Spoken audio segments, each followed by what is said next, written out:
Assalamualaikum warahmatullahi wabarakatuh. Pada video kali ini kita akan membahas tentang fungsi dan limit ya, terkhusus pada fungsi trigonometri.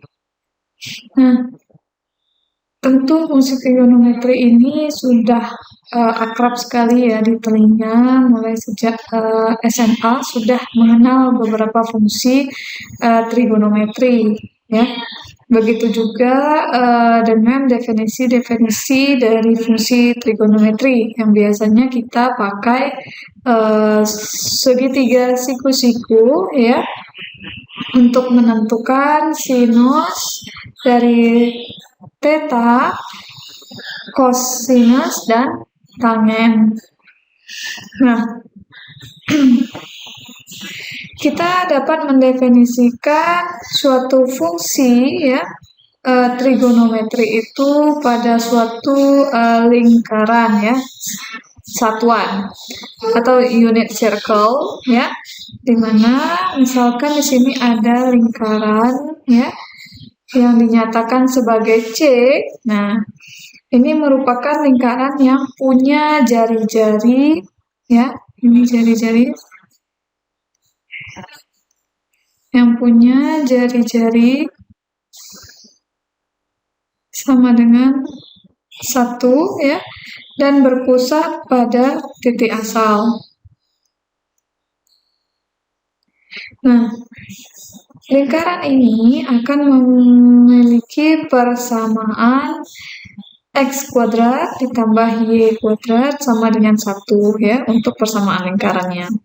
Nah, misalkan di sini ada titik A ya dengan koordinat 1,0 ya. Nah, dan T, anggaplah ini T pada busur lingkaran itu merupakan sembarang bilangan positif ya.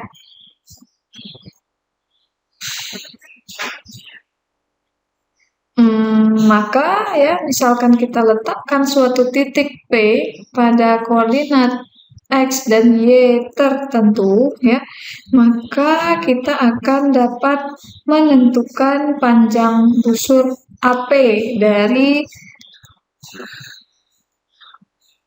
T tadi ya, dimana kalau diukur menurut arah dia berlawanan arah dengan putaran jarum jam ya, dimana dari A sepanjang lingkaran satuan ya sama dengan T.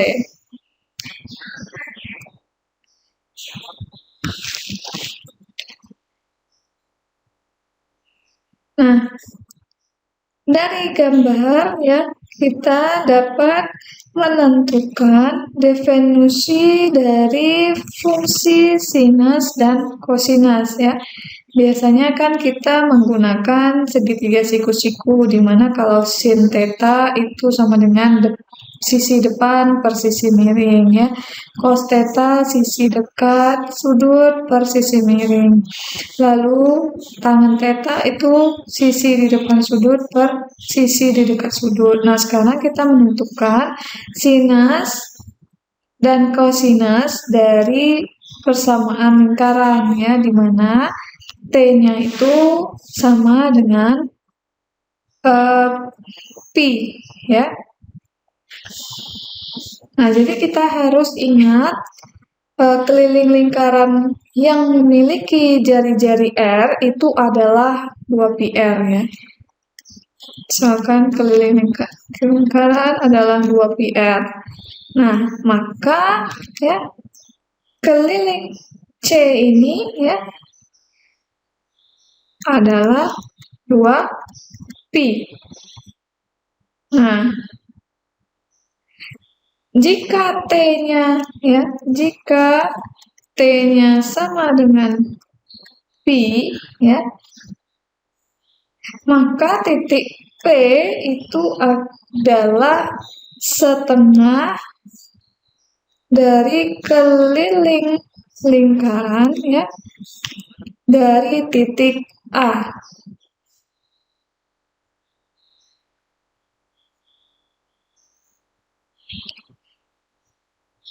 Nah,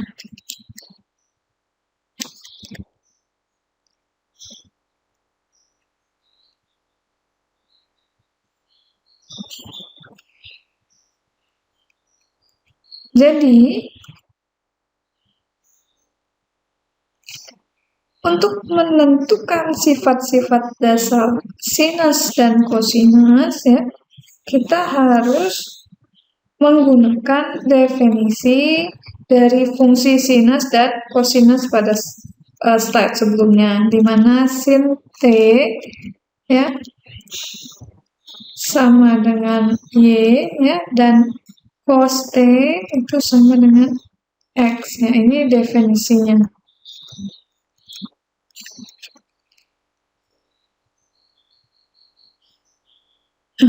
Sekarang, karena lingkaran itu memiliki keliling 2pi ya, maka nilai T ya dan T ditambah 2pi itu dapat digunakan untuk menentukan titik P ini. Ya. Di mana sin T ditambah 2pi itu akan sama dengan sin T ya. Cos T ditambah 2pi sama dengan cos T. Oke, tanda kurung di sini ini harus jelas ya, dia menentukan sinus T ditambah 2pi, bukan sin T ditambah 2pi. Oke. Nah, jika misalkan di sini ya, jika titik-titik P1 dan P2 ini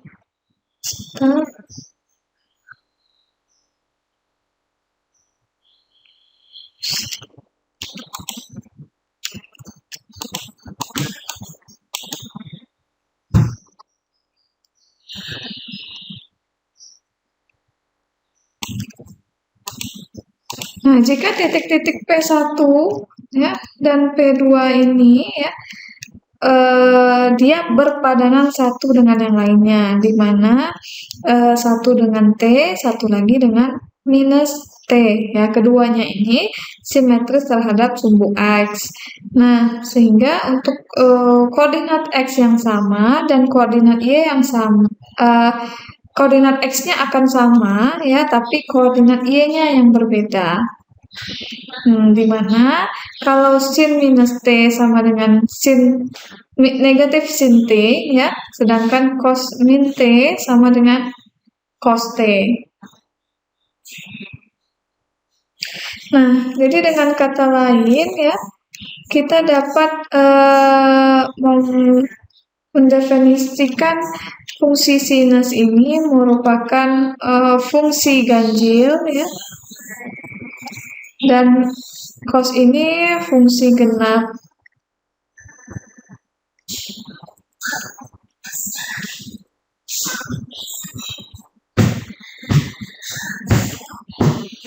Nah, selanjutnya jika titik-titik P ini berpadanan dengan T ya, dan pi per 2 dikurang T yang simetris terhadap garis Y sama dengan X,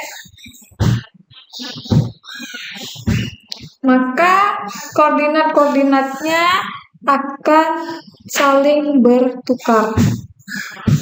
Nah, dimana kalau sinus pi per 2 dikurang T itu sama dengan cos ya, cos pi per 2 dikurang T sama dengan sin T. Nah, dari kedua persamaan yang diperoleh, maka akan dapatlah suatu persamaan umum di mana kita biasanya mengenal sin kuadrat T ditambah cos kuadrat itu sama dengan 1.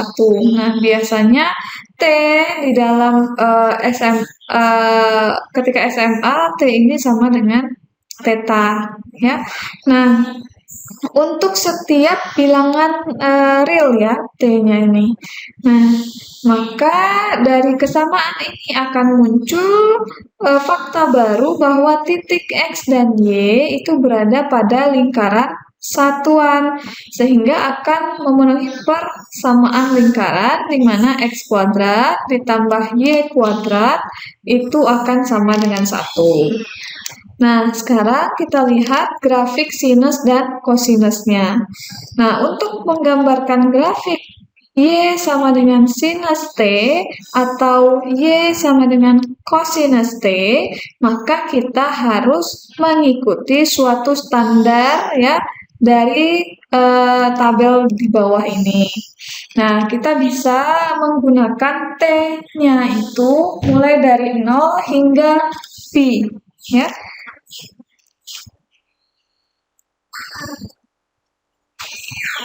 Nah,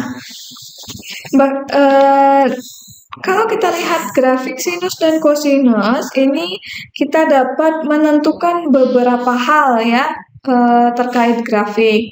Nah, yang pertama, kedua grafik sinus T dan kosinus T ini nilainya hanya berkisar dari -1 ya sampai 1. Kita lihat di sini ya, -1 ya di sini sampai 1. Nah, yang kedua, dua buah grafik ini selalu berulang bentuknya ya sepanjang 2 pi. Ya. Yang ketiga, grafik Y sama dengan sinus theta ini simetris terhadap titik asal. Nah, tahu ya titik asal tadi mana? Yang biru ini sinus theta, di sini dia simetris terhadap titik asal.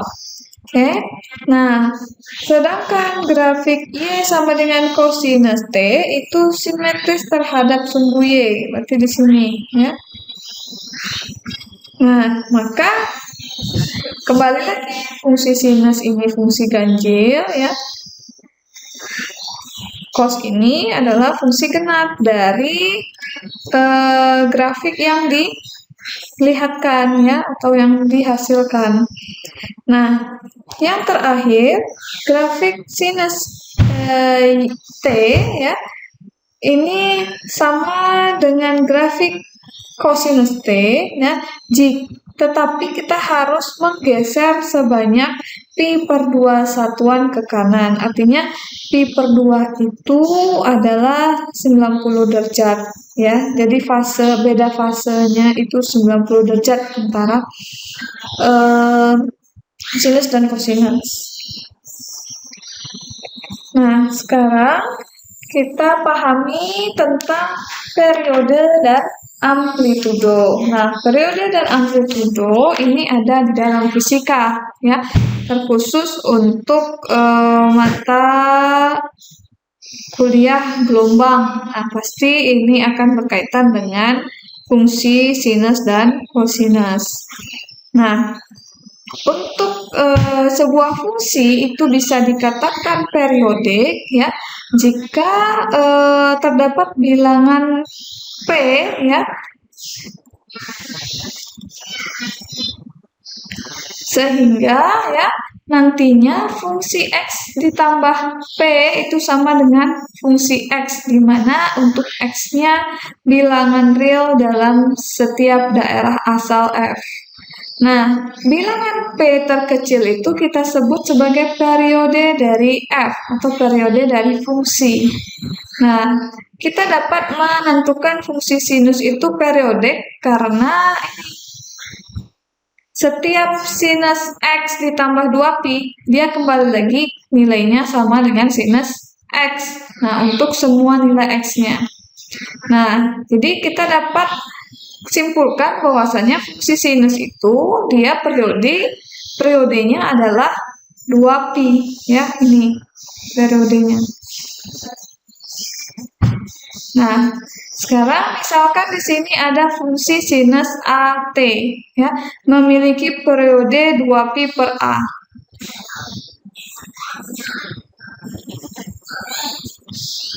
Ya. Nah, karena sinus A ya kita masukkan sinus A ya, masukkan nilai periodenya adalah 2pi/A sehingga ya sinus AT ditambah 2Pi itu nilainya juga sama dengan sinus AT. Nah, sedangkan untuk kosinus ya, periode kosinus AT itu juga sama dengan 2Pi per A. Nilainya nanti akan sama. Nah, sekarang kita coba ke contoh soal. Nah, tentukan periode dari fungsi-fungsi di bawah ini. Yang A, sinus 2Pi T. Nah, karena fungsi sinus ya 2Pi T itu bentuknya sama dengan bentuk fungsi sinus 2AT ya, berarti A-nya sama dengan 2Pi. Ya, sehingga periodenya adalah 2Pi per 2Pi sama dengan 1. Dari mana? Jadi periode itu kan sama dengan 2Pi per A untuk fungsi sinus dan kosinus ya. Nah, kan nilai A-nya sama dengan 2Pi, berarti 2Pi per 2Pi, nilainya 1. Ini ya. Nah, berikutnya untuk yang B, ini fungsi cos 2T. Nah, fungsi cos 2T ini sama nilai bentuknya dengan cos AT.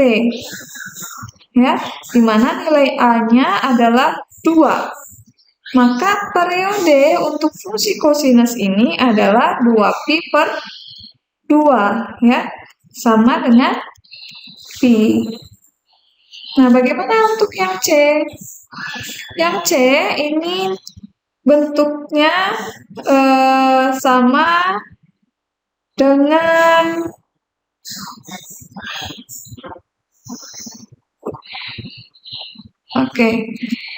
yang ada berarti 2Pi per A ya, bentuknya yang ada 2Pi per A. Nah, berarti nilai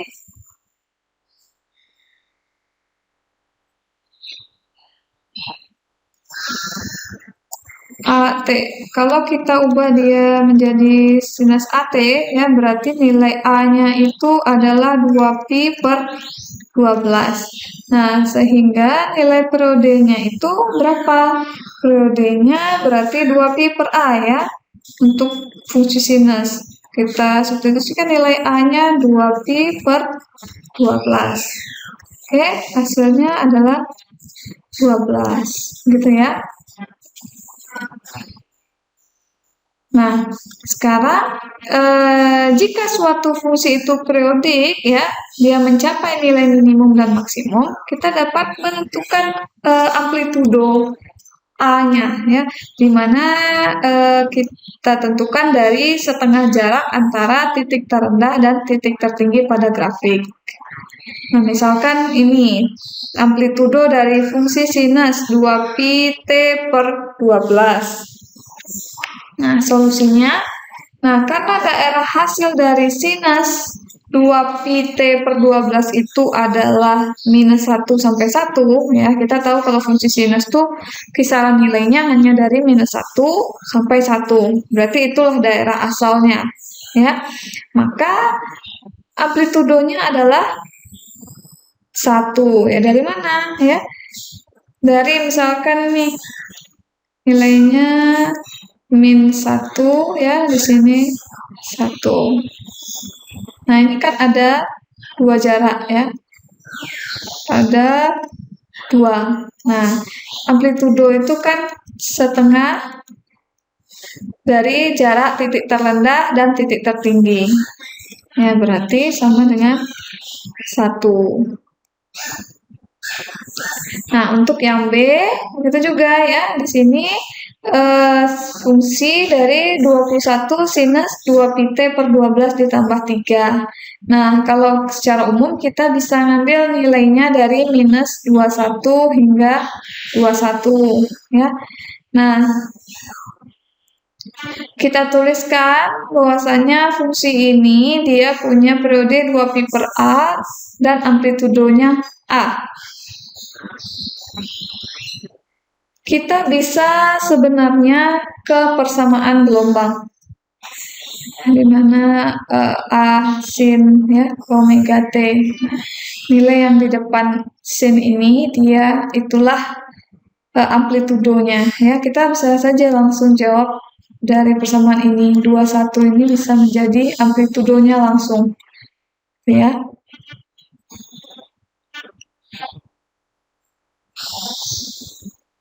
Nah, kalau menggunakan cara ini juga bisa, di mana titik tertingginya ada 71 ya, titik terendahnya adalah 29. Nah, nanti dibagi 2, gitu ya. Nah, kita lanjut ke bentuk-bentuk fungsi trigonometri yang lainnya ya, ada tangan dan kotangan, lalu ada sekan dan kosekan ya. Nah, sekarang kita mau membuktikan bahwasannya fungsi tangan itu merupakan fungsi ganjil ya. Yang kedua, membuktikan fungsi identitas ya.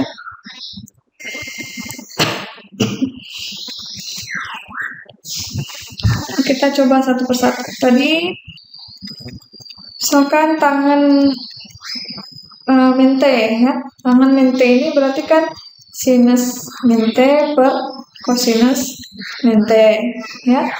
Nah,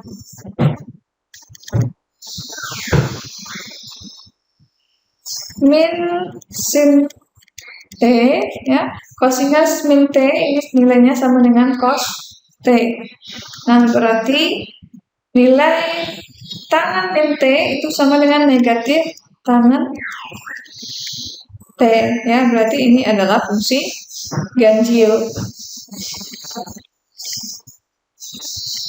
Nah, sekarang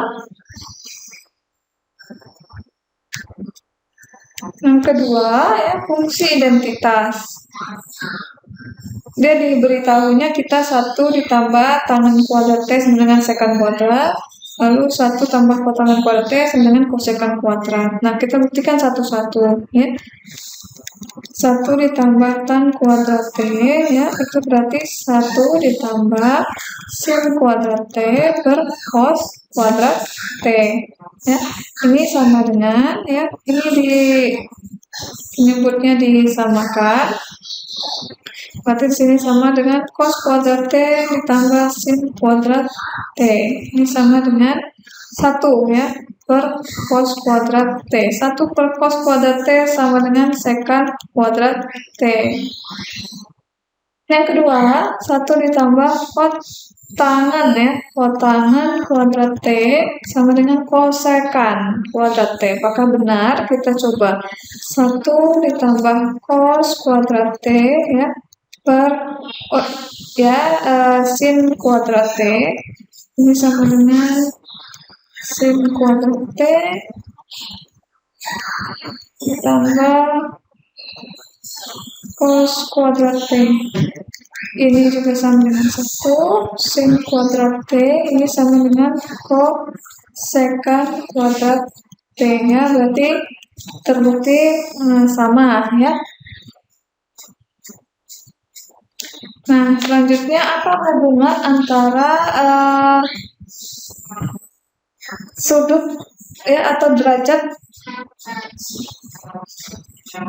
dengan radian?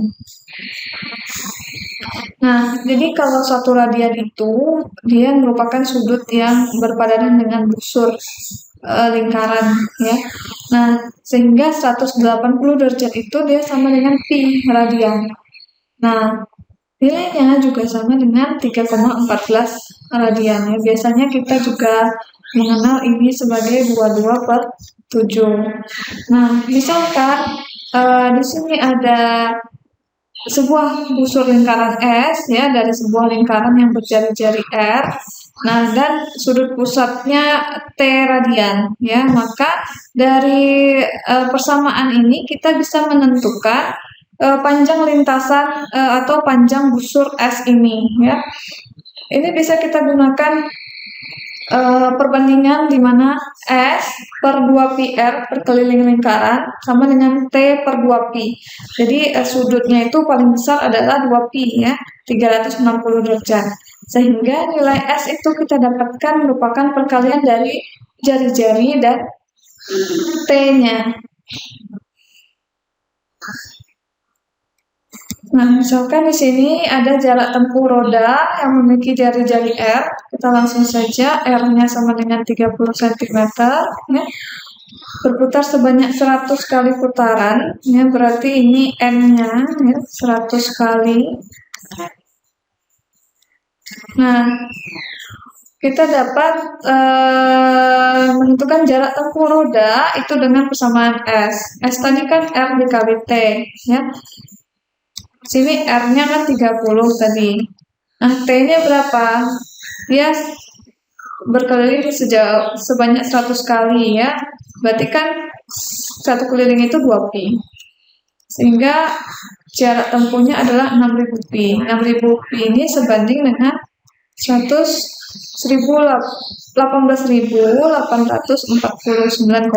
cm. Nah, jadikan ke meter ya, 108,5 meter. Nah, kira-kira segini jarak tempuh roda tersebut ya yang berputar sebanyak 100 kali. Nah, ini beberapa fungsi identitas. Ini mungkin bisa dihafalkan saja ya, di mana sinus min X itu sama dengan negatif sin X, cosinus min X itu sama dengan cos X, dan begitu seterusnya ya. Untuk identitas Pythagoras juga seperti itu ya, di mana sin kuadrat X ditambah cos kuadrat X sama dengan 1 ya. Lalu 1 tambah tan kuadrat X sama dengan secant kuadrat, dan 1 tambah kotanan kuadrat X sama dengan kosekant kuadrat.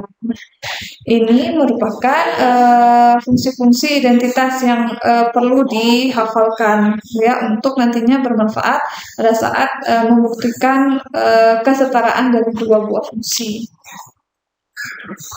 Nah, begitu juga ini ya, untuk fungsi double, fungsi jumlah ya, identitas hasil kali atau identitas sudut ganda. Oke, mungkin sekian dulu pembahasan terkait dengan fungsi trigonometri ya. Lebih dan kurang mohon maaf. Assalamualaikum warahmatullahi wabarakatuh.